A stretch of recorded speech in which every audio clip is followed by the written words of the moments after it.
Have you ever wondered that no matter how much you try to be a good parent, there are always certain mistakes which we make in our parenting journey unknowingly, which may actually be harmful for your child and which may be a hindrance to their positive growth. So in this video, I'm going to tell you about some of the mistakes that we make as parents which can be actually harmful for your child.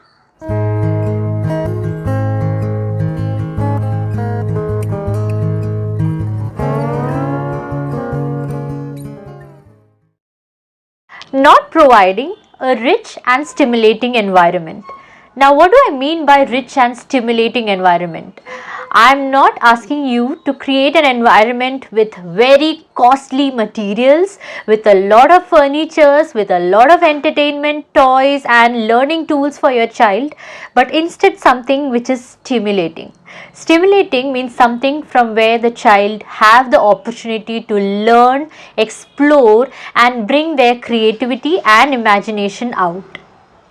When I'm talking about creating a stimulating environment, it is as simple as choosing a very small corner in your house which is away from all the distractions, keeping few selected toys or learning materials in their area, decorating the place with different kinds of learning posters which can be handmade or something which can be bought from the market as well, displaying some of their arts and also having a small corner with colors and paper where they can explore and draw and explore their creative side of painting.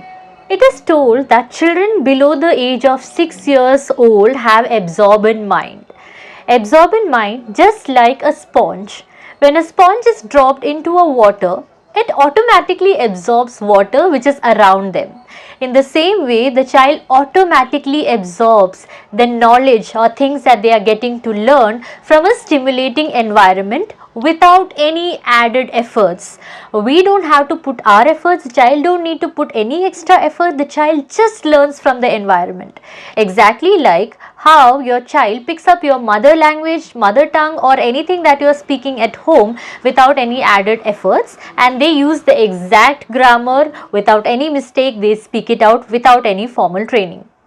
So a very rich and stimulating environment is something which will make the child to explore a lot on their self, to sit there, to spend a lot of time. This not only helps in engaging the child for a very long period of time, you get a lot of time as a parent to do your work, and at the same time it increases the child's attention span. It creates a habit of sitting engaged in one activity for a longer period of time. It gives the child the pride of owning the space with the child which you have created for your child. So create a very small, rich and stimulating environment for your child. Next mistake that we all do unknowingly is overstimulating them. Now I have told you about stimulating the child or creating a rich and stimulating environment. Then what is overstimulating the child? Overstimulating the child comes mainly through screen time. Yes, I know that screen time is inevitable in this generation and that you cannot avoid giving screen time to your child. This way or that way the child gets access to screen time. But in screen time there are certain things which can be overstimulating for your child.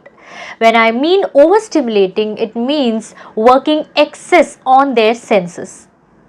Let me give you an example. A cartoon like this is something which have a lot of high contrast videos flashing by the child's eyes in a very great speed. This is exactly something which overstimulates your child.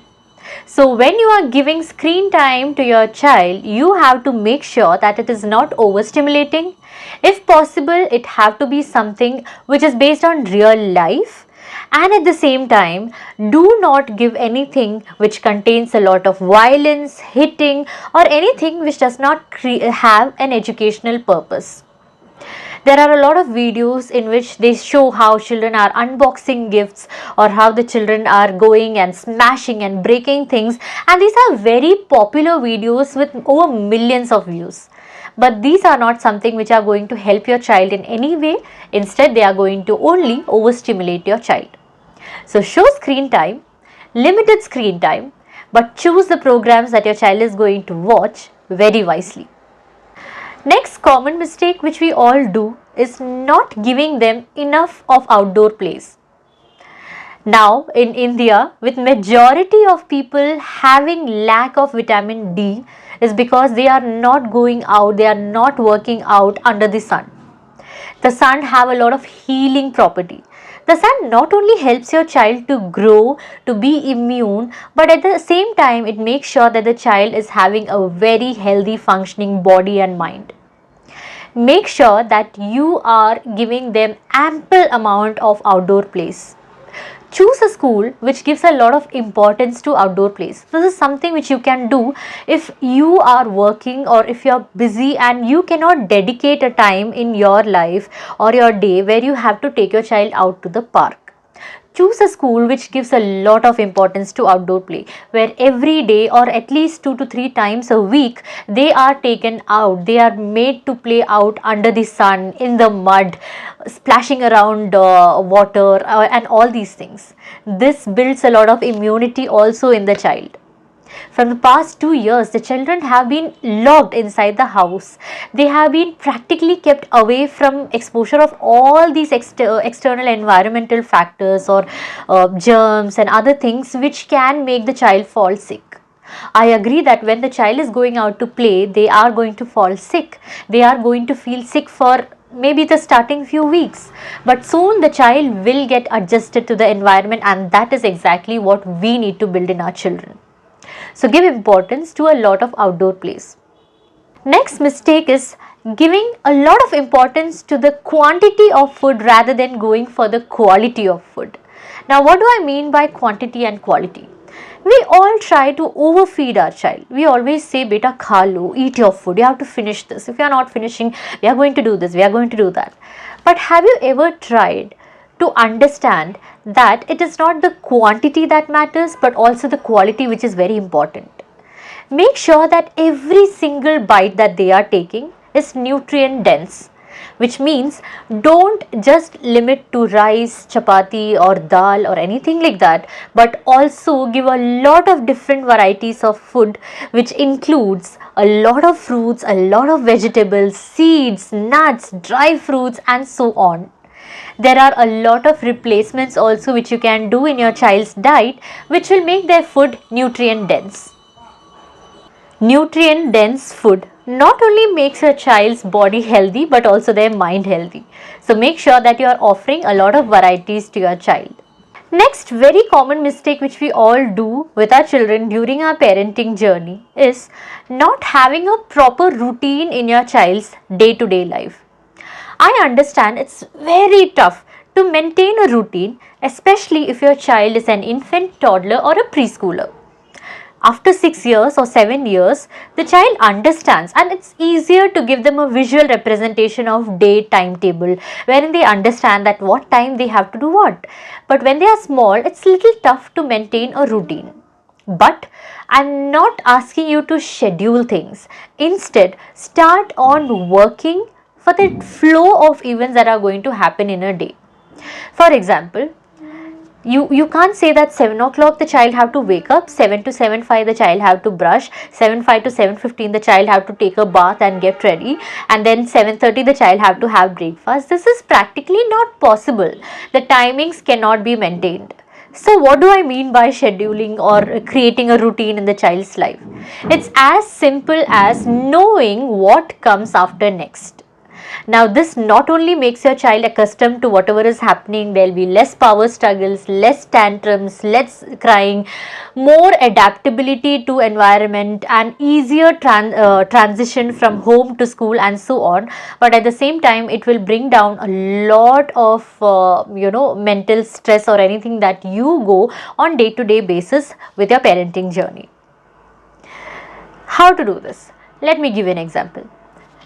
Wake up in the morning.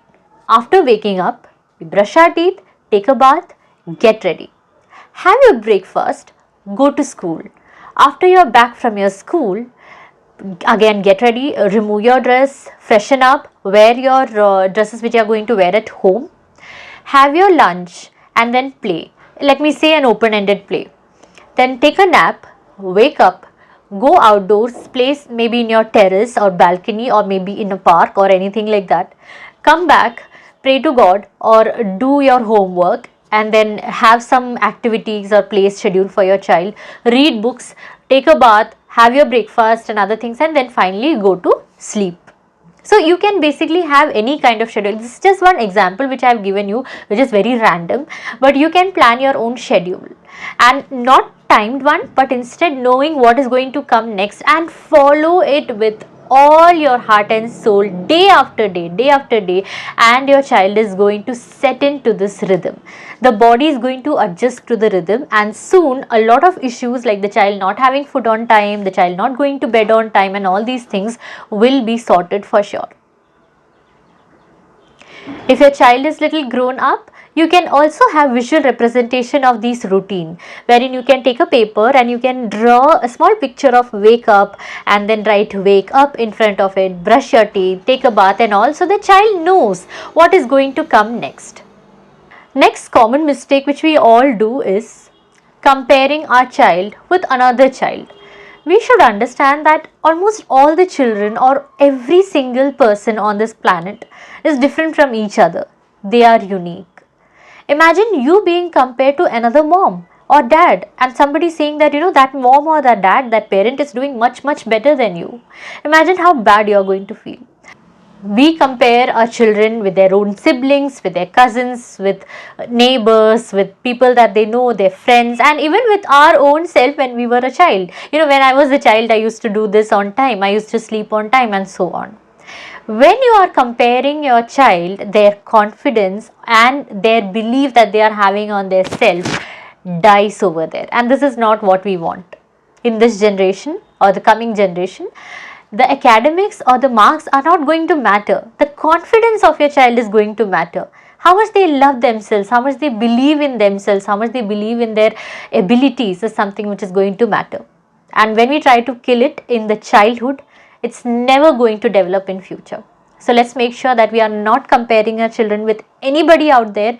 Every child is unique, just like how we all are unique from each other. Give them the time to explore and grow at their own pace. A toxic environment.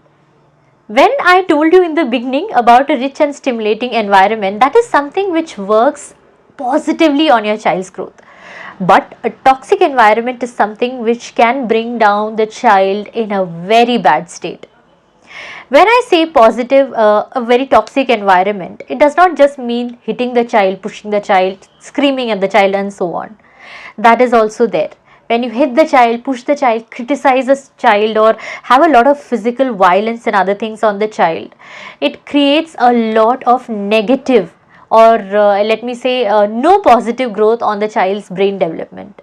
And it is also proven through researches that a child who is growing in a very happy environment grows much better than a child in a toxic or a negative environment. When people around the child are criticizing them, or when they fight with each other, let me say the parents are fighting with each other, the parents are fighting with the siblings, grandparents are fighting with the parents and so on, and the child growing in such an environment have a lot of negative impact on their life. So make sure that wherever the child is growing, it's a very happy environment. It's okay for your child to see the struggles that you are facing as a family, but at the same time you have to make sure that the environment is not toxic for their growth. The starting 6 years of a child life, especially, it's very important, and how you are going to mold your child or how the child is going to live is going to decide how the child is going to be in future. The last mistake which we all do is we criticize them, but we never appreciate them. Have you ever seen that? Whenever a child drops something, we say, oh my god, what did you do? I'm going to give you a snack or something like that. We say that, why are you doing this? This is not how you do. But have you ever tried to appreciate the child for whatever small things that they are trying to do? When they're trying to clean up, have you ever tried to stop and say, you are doing it so well, you are helping me so much? So next time when you're trying to criticize your child, also make sure that when your child is trying to do something good, appreciate them. Appreciate their efforts. So appreciate for whatever small things that they are trying. They try to get even 1 mark more than what they have tried in the previous exam. Appreciate them. There's a lot of efforts which the child have taken behind getting that 1 extra mark. Appreciate for whatever they are doing. Acknowledge them. Always tell them how much you love them and how well they are doing in life and how proud you are as a parent. And one last thing that I would like to tell every one of you is that it is also very important to make sure that you don't do everything as a parent for your child. This way of parenting is called helicopter parenting. I will come to a detailed video of helicopter parenting later on, but majority of parents, millennial parents, does this. They do everything for their child. They hover around the child and they make sure that the child is not given an opportunity to make mistake or correct themselves. They do practically everything for their child and they are very considerate about their child, where they are going, what they are doing, and so on. Give them the space to make mistake, to understand from their mistake, to learn from the mistake and grow by themselves. This is exactly where positive growth and a lot of experiments happens. I hope this video was very useful to you. If you really liked it, please do not forget to subscribe to my channel. Also, I have a very big Instagram community of more than 1.3 lakh parents. Go and visit my Instagram community as well. The link is there in the description box. Thank you so much for watching this video. Bye.